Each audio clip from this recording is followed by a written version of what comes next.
نحمده ونصلي على رسوله الكريم أما بعد فأعوذ بالله من الشيطان الرجيم بسم الله الرحمن الرحيم رب اشرح لي صدري ويسر لي أمري واحلل عقدة من لساني يفقه قولي السلام علیکم ورحمۃ اللہ وبرکاتہ۔ ناظرین، پروگرام دعا کیجئے کے ساتھ آپ کی خدمت میں حاضر ہیں۔ آج ہم انشاءاللہ ڈر اور گھبراہٹ کے وقت کی دعائیں آپ کے ساتھ شیئر کریں گے، کیونکہ ہر انسان کسی نہ کسی وجہ سے ڈر یا گھبراہٹ میں مبتلا ہو جاتا ہے۔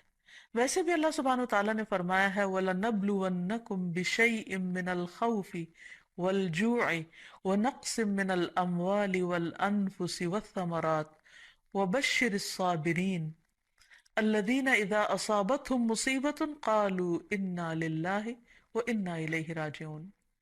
وَلَنَبْلُوَنَّكُمْ، اور البتہ ہم ضرور آزمائش کریں گے تمہاری، ضرور آزمائیں گے تم کو، بشیء، ساتھ کسی بھی چیز کے، من الخوف، خوف میں سے، تو سب سے پہلے خوف کا ذکر کیا گیا، والجوع، اور بھوک، ونقص من الاموال، اور مالوں کی کمی، والانفس، جانوں کی، والثمرات، اور پھلوں کی، وبشر الصابرین، اور خوشخبری دے دو صبر کرنے والوں کو۔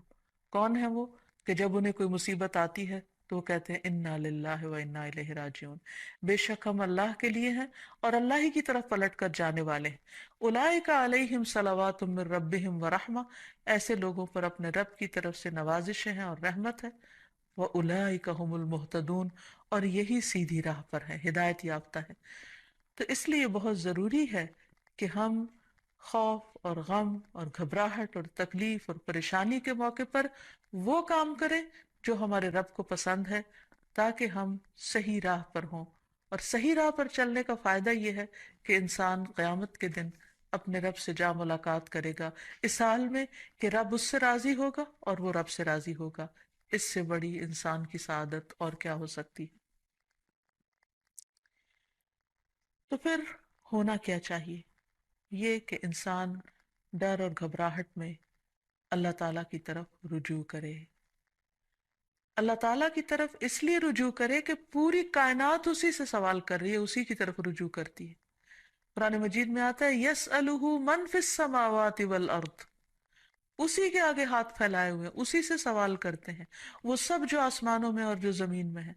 یعنی ساری مخلوق اپنے رب کی طرف رجوع کرتی ہے ہر ضرورت میں۔ جیسے ایک موقع پر ایک حضرت سلیمان علیہ السلام نے ایک چونٹی کو دیکھا کہ وہ ہاتھ اٹھائے آسمان کی طرف دعا کر رہی تھی بارش کے لیے۔ تو ساری مخلوق اپنی ضرورت اپنے رب سے ہی مانگتی ہے۔ تو انسان کو بھی چاہیے کہ وہ غیروں کی طرف نظر اٹھا کے نہ دیکھے، صرف اپنے رب کی طرف نظر اٹھائے اور اسی سے مانگے اور اسی سے فریاد کرے۔ لیکن یہ یاد رکھے کہ جب رب سے مانگنے کے لیے جائے تو ادب اور احترام کا تقاضا یہ ہے کہ پہلے رب کی تعریف بیان کرے اور پھر نبی صلی اللہ علیہ وسلم پر درود بھیجے۔ تو اس سلسلے میں اللہ سبحانہ وتعالیٰ کی تعریف کے کچھ اور کلمات ہیں جو آج آپ سے شیئر کریں گے۔ ابو امامہ کہتے ہیں کہ نبی صلی اللہ علیہ وسلم نے فرمایا، کیا میں تمہیں شب و روز کے مسلسل ذکر سے افضل ذکر نہ بتاؤں؟ تم کہا کرو سبحان اللہ عدد ما خلق، سبحان اللہ ملء ما خلق، سبحان اللہ عدد ما فی الارض والسماء، سبحان اللہ ملء ما فی السماء والارض، سبحان اللہ ملء ما خلق، سبحان اللہ عدد ما احصا کتابہ، وسبحان اللہ ملء کل شیء۔ میں اللہ کی پاکیزگی بیان کرتا ہوں اس کی مخلوق کی گنتی کے برابر، میں اللہ کی پاکیزگی بیان کرتا ہوں جس سے اس کی مخلوقات بھر جائیں، میں اللہ کی پاکیزگی بیان کرتا ہوں ان چیزوں کی گنتی کے برابر جو زمین و آسمان میں ہیں، میں اللہ کی اتنی پاکیزگی بیان کرتا ہوں جس سے وہ چیزیں بھر جائیں جو آسمان و زمین میں ہیں، میں اللہ کی پاکیزگی بیان کرتا ہوں جس سے اس کی مخلوقات بھر جائیں، میں اللہ کی پاکیزگی بیان کرتا ہوں ان چیزوں کی گنتی کے برابر جن کو اس نے اپنی کتاب میں شمار کیا، اور میں اللہ کی اتنی پاکیزگی بیان کرتا ہوں جس سے ہر چیز بھر جائے۔ پھر تم اسی طرح الحمدللہ کہو، یعنی جہاں سبحان اللہ کہا ہے اسی طرح الحمدللہ کہ میں اللہ کی اتنی تعریف بیان کرتا ہوں۔ تو انسان اللہ سبحانہ تعالیٰ کی تعریف بیان کرتے ہوئے تھکے نہیں، اس تسبیح سے بھی انسان کی بہت سی مشکلات خود بخود حل ہو جائیں گی۔